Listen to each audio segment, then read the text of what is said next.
So we're going to start by multiplying our denominators together. That means this side will get multiplied by 3c minus 1. Whatever I do to the bottom, I'll do to the top. This side is going to get multiplied by c minus 2. Whatever I do to the bottom, I have to do to the top. The denominator is a box method or FOIL or distributive property problem. So, I am multiplying c minus 2 and 3c minus 1. 3c times c is 3c squared. 3c times negative 2 is negative 6c. c times negative 1 is negative 1c. And negative 2 times negative 1 is positive 2. The diagonal is your set of like terms.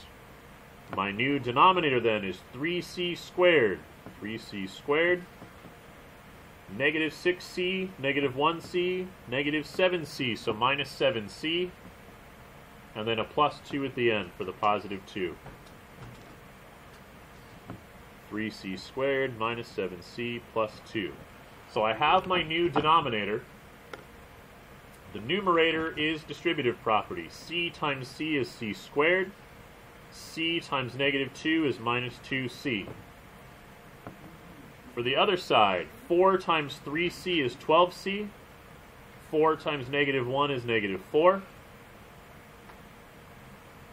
So I did box method on the bottom to get my new denominator. I used distributive property on the top to get my new numerators. And we're ready to combine our like terms.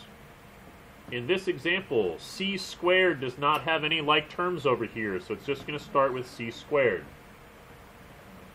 Negative 2c minus 12c. What is negative 2 minus 12? Negative 14c. Negative 2c minus 12c, negative 14c. This part's a little tricky, so pay close attention.